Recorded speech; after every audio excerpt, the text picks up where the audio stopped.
Soul land 2 novel की last episode में Yuhao ने उसकी सोल कोर को एब्जॉर्ब कर लिया था, जिसे देखकर एल्डर जुआनलॉ भी हैरान हो गए थे। तो आज की इस वाले एपिसोड की स्टार्टिंग में हमें ग्रेट स्टार्डो फॉरेस्ट का सीन दिखाया जाता है, जहां पर 20 गॉड डिटियन कल्टीवेट कर रहा था और उसे अभी तक ये भी पता नहीं था कि वो युहाओ अभी क्या क्या कर रहा है। उसने कभी भी नहीं सोचा होगा कि उसने युहाओ की बॉडी को कंट्रोल करके कितना बड़ा गलती करा है। वैसे भी 20 गॉड डिटियन ने कभी भी नहीं सोचा होगा कि सिर्फ एक सोल सेज लेवल की इंसान भी उसकी तरह ही ब्लैक होल्स वाली सोल पावर को बना पाएगा, और उसने ये भी नहीं सोचा होगा कि वो युहाओ इतना कम टाइम में इतना ज्यादा चीजें समझ पाएगा। और भाई लोग, इसी के साथ हमें युहाओ को दिखाया जाता है जिसकी आई ऑफ डेस्टिनी नॉर्मल हो चुका था, और अभी जो चीजें बाकी थी वो सिर्फ ब्लैक कलर्स की व्हील पुल थी जो कि युहाओ की फॉरहेड में था। लेकिन इसे देखने में ऐसा लगता था कि जैसे कि ये दूसरी वर्ल्ड में गाइड करता हो। फिर हमें एल्डर जुआनलॉ को दिखाया जाता है जो एक डीप ब्रेथ को लेते हैं, और अभी उन्हें काफी ज्यादा ही रिलीफ महसूस भी हो गई थी, क्योंकि उन्हें ये अच्छी तरीके से पता था कि इस लिटिल फेलो ने कुछ ऐसी चीजें को करा है जो कि इस दुनिया के लिए दोबारा से इम्पॉसिबल है, और ये पूरी दुनिया के लिए नई चीज है। और जहाँ तक उनके पास नॉलेज थी उसके अकॉर्डिंग आज तक किसी भी टाइटल डोलोज ने दांतियान के अलावा दूसरे जगह में सोल कोर बनाने के लिए सक्सेसफुल बिल्कुल भी नहीं हुए थे। और भाई लोग, अगर बात किया जाए तो सोल कोर को 3 जगह में बनाया जा सकता है,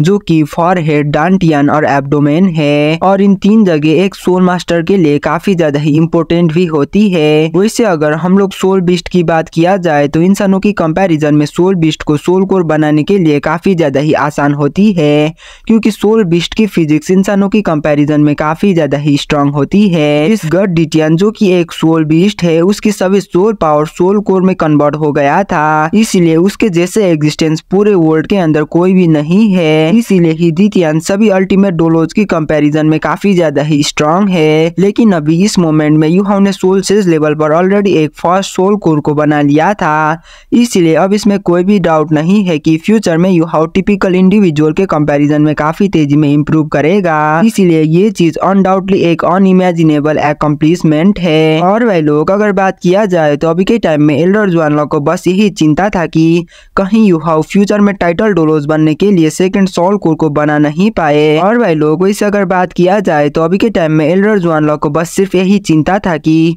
कहीं युहाओ फ्यूचर में टाइटल डोलोज बनने के लिए सेकंड सोल कोर को बना पाएगा या नहीं। वैसे अगर बात किया जाए तो एल्डर जुआनलॉ अभी के टाइम में दूसरे सोल कोर बनाने की कोशिश कर रहे थे, लेकिन फिर भी अभी भी एल्डर जुआन इससे काफी ज्यादा ही दूर थे, जिसका मतलब ये है कि सेकंड सोल कोर बनाने के लिए कितना ज्यादा मुश्किल होती है। लेकिन जबकि अभी युहाओ ने ऐसा करने की पाथ को ऑलरेडी चूज कर लिया था, तो अब युहाओ उसकी इस चॉइस को कभी भी रिग्रेट कर नहीं सकता था।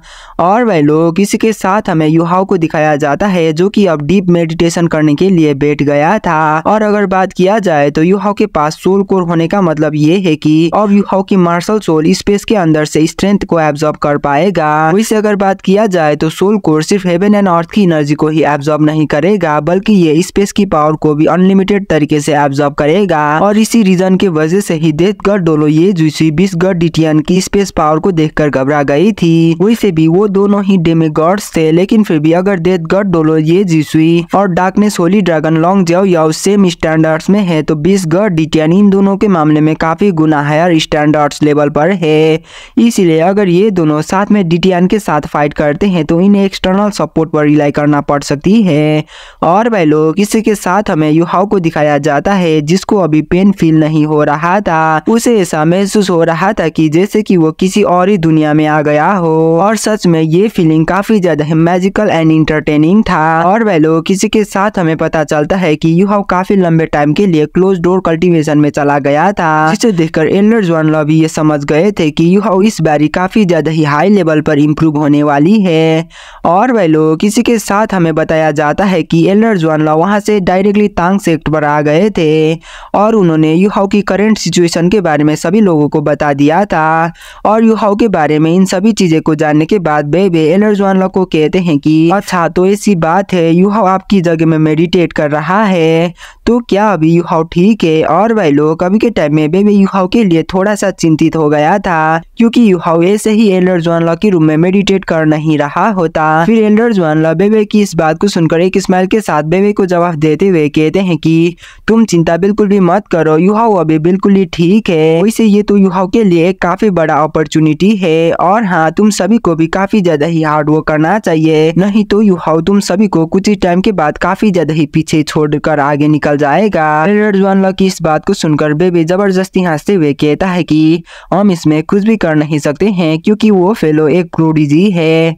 जिस पर एल्डर जुआनलॉ कहते हैं कि तुम ऐसा मत करो, यू हाउ ने तुम सभी लोगों की कंपैरिजन में काफी ज्यादा ही पेन को सहा है और उसे यहाँ तक आने के लिए काफी ज्यादा ही इफोर्ट करना पड़ा है। इसीलिए टैलेंट एक चीजें हैं और इफोर्ट दूसरी चीजें हैं। वैसे भी अभी भी तुम्हें तांगसेल के अंदर का काफी सारे कामों को खत्म करना बाकी है, इसलिए तुम्हें इन सारी बर्डन को सभी को शेयर करना चाहिए ताकि तुम भी तुम्हारी कल्टीवेशन में फोकस कर सको। और तुम ये मत भूलना कि तुम्हारे अंदर एल्डर मूव की खून बहती है, इसीलिए तुम्हारी फ्यूचर बाउंडलेस है। इसीलिए कल्टीवेशन तुम्हारे लिए सबसे ज्यादा इम्पोर्टेंट है। एटलीस्ट हमें तब तक अल्टीमेट डोलो बनना है जब तक सोल टूल स्ट्रांग बनेगी, इसीलिए हमें कल्टीवेशन में फोकस करना होगा। कल्टीवेशन ही हम सोल मास्टर की सोल कोर है, जिस पर बेबी भी हाँ करता है। और भाई लोग, किसी के साथ हमें बताया जाता है कि एल्डर जुआन और बेबी ऐसे ही कुछ टाइम के लिए टांगसेट के बारे में बात करते हैं और सभी बातें को खत्म करने के बाद बेबी एल्डर जुआन को एस्कॉर्ट करता है और वो टांगसेट में उसकी बचा हुआ कामों को खत्म करने के लिए शुरू करता है। और वो एक लंबे साय के बाद यूहाओ को याद करते हुए कहता है कि इन्हें ये उम्मीद करा था कि यूहाओ के यहाँ पर आ जाने के बाद मैं मेरी सारी बर्डन को उसके साथ शेयर कर पाऊंगा, लेकिन देखकर ऐसा लगता है कि यूहाओ दोबारा से यहाँ से भाग गया है। मैं बस अब यही उम्मीद कर सकता हूँ कि वो जल्दी से उसकी मेडिटेशन से जाग जाए।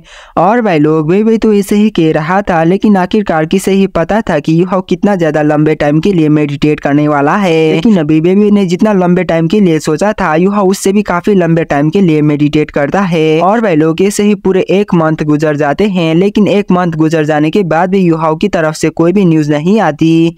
इसलिए बेबी और जू सांसी पर्सनली सीक्रेट पवेलियन में जाकर देखते हैं तो वहां पर यूहाओ अभी भी कल्टीवेशन कर रहा था।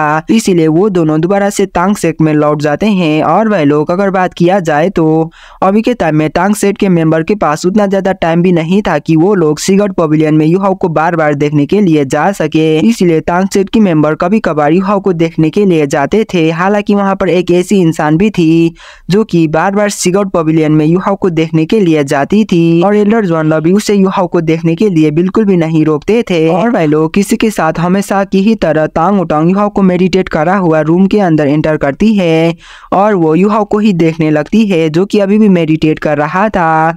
और अभी तांग उटांग की आंखें काफी ज्यादा ही जेंटल हो गई थी और उसे देखने में ऐसा लग रहा था कि जैसे कि तांग उटांग यूहाओ की बॉडी में कुछ मिस्टिकल स्ट्रेंथ को फील कर पा रही हो और ये स्ट्रेंथ फ्रेंडली उसकी सोल पावर को भी अफेक्ट कर रही हो। इसलिए तांग उटांग की जजमेंट के अकॉर्डिंग यूहाओ अभी प्यूरिफाई हो रहा है। और भाई लोग, अगर बात किया जाए तो जब यूहाओ ने डीप मेडिटेशन को शुरू करा था तो उसकी 1 वीक के बाद तांग उटांग भी तांगसेट में चली गई थी क्योंकि एल्डर जुआन ने तांग उटांग को एक टास्क दी थी और अभी तांग उटांग तांगसेट की सोल टूल प्रोडक्शन को मॉनिटर करने के लिए रिस्पॉन्सिबल हो गई थी। और भाई लोग, तांग उटांग को भी तांगसेट पर आने के बाद ये पता चला था कि यूहाओ सीक्रेट पवेलियन के अंदर मेडिटेट कर रहा है। और जब से तांग उटांग को ये पता चला था तो तब से तांग उटांग ने एल्डर जुआनलॉ को पूछा था कि क्या वो यूहाओ को देख सकती है या नहीं। तो एल्डर जुआनलॉ ने भी यूहाओ को देखने के लिए तांग उटांग को परमिशन दे दिया था और तब से ही तांग उटांग हमेशा यूहाओ को देखने के लिए बार बार आती थी।